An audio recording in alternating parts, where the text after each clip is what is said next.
Fascist फोर्सों को बिल्कुल मात देखिए, देने के लिए आप इन हमारे बातों साथ से बने ऊपर रहिए और जाना इस वक्त की चाहिए। बड़ी खबर सामने आ रही है। कुशेश्वर स्थान में जेडीयू काफी आगे चल रही है। 21 राउंड की गिनती इस वक्त पूरी हो चुकी है और महज 2 राउंड की गिनती इस वक्त बाकी है और तस्वीरें बिल्कुल साफ हो चुकी हैं। 11,895 वोट से जेडीयू आगे चल रही है। 21 राउंड की गिनती पूरी हो चुकी है और महज 2 राउंड अब बाकी है और इन 2 राउंड में क्या तस्वीर निकलकर सामने आती है वो देखने वाली बात होगी। 11,895 वोट से जेडीयू आगे चल रही है। 21 राउंड की गिनती इस वक्त कुशेश्वर स्थान में पूरी हो चुकी है और अब सिर्फ 2 राउंड की गिनती बाकी है। और सीधे चलते हैं जेडीयू के प्रवक्ता अभिषेक झा के पास। अभिषेक जी देखिए, 21 राउंड की गिनती पूरी हो चुकी है, महज 2 राउंड की गिनती बाकी है। जेडीयू काफी आगे चल रही है, जश्न की तैयारी मान ली जाए इसे। नहीं, आपने ठीक कहा। अभी तो नहीं, अब जैसे अभी तो एक सीट का जो फैसला है वो लगभग होने ही वाला है। कुशेश्वर स्थान में तो 2 राउंड की काउंटिंग अब बाकी है। आपके टीवी चैनल पर मैं देख भी पा रहा हूँ कि हम लोगों की बढ़त बहुत ज्यादा है।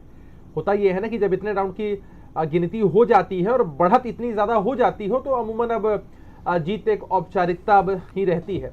तो कुशेश्वर स्थान पर तो हम लोग जीत रहे ही हैं।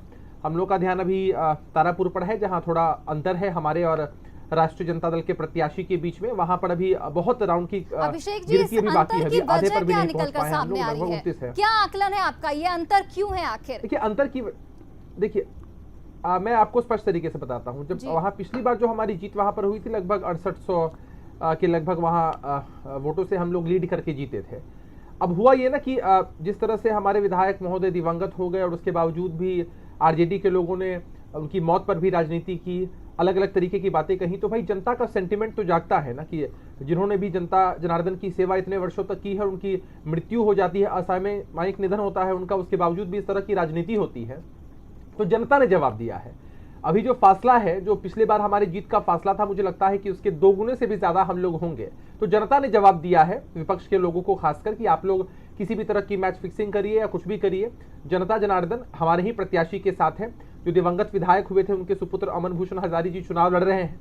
तो ये तो जनता की जीत है एक तरह से। कुशेश्वर स्थान में तो हम लोग औपचारिकता की तरफ बढ़ रहे हैं। तारापुर में भी जो अंतर है हमारा, वो बहुत ज्यादा अंतर नहीं है और बहुत राउंड की अभी गिनती बाकी है। मुझे जहां तक जानकारी है 29 राउंड की वहां गिनती होनी है और अभी 12 या 13 राउंड तक ही पहुंच पाए हैं हम लोग। अभी ताजा जानकारी तो आप बताएंगी, मैं तो आपके टीवी चैनल पर हूँ। 12 राउंड की शायद गिनती हो चुकी है। तो ये अंतर बहुत बड़ा नहीं है। इस अंतर को हम लोग रिकवर कर लेंगे और अंततोगत्वा दोनों जो सीटें हैं जनता दल यूनाइटेड की झोली में ही आएगी, एनडीए के ही प्रत्याशी जीतेंगे। तो ये तो एक तरह का सबक है ना अभिषेक कि जी, आप लेकिन लोगों ने आरजेडी की कोई उम्मीदें कसर अभी नहीं भी छोड़ा। बरकरार कुशेश्वर है। स्थान में तो आरजेडी ये मानने को तैयार ही नहीं है कि कुशेश्वर स्थान में उनकी हार लगभग तय मानी जा रही है। आप जैसे औपचारिकता बाकी है, मैंने आपसे कहा, आप भी बेहतर तरीके से इतने दिनों से न्यूज कवर कर रही हैं, तो आप भी समझ सकती हैं कि 2 राउंड में कुछ बहुत अप्रत्याशित होने की संभावना नहीं है।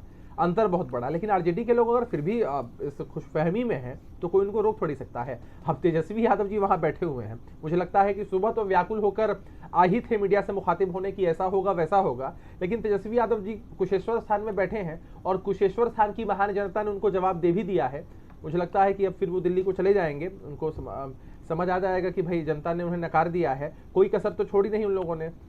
बीमार पिता आदरणीय लालू जी को लेकर के चले आए, लालू प्रसाद यादव जी को कहा स्वास्थ्य लाभ लेना चाहिए था, लेकिन कितनी कठिनाई से वो चल करके आए, मंच पर आकर अपनी बातें कही।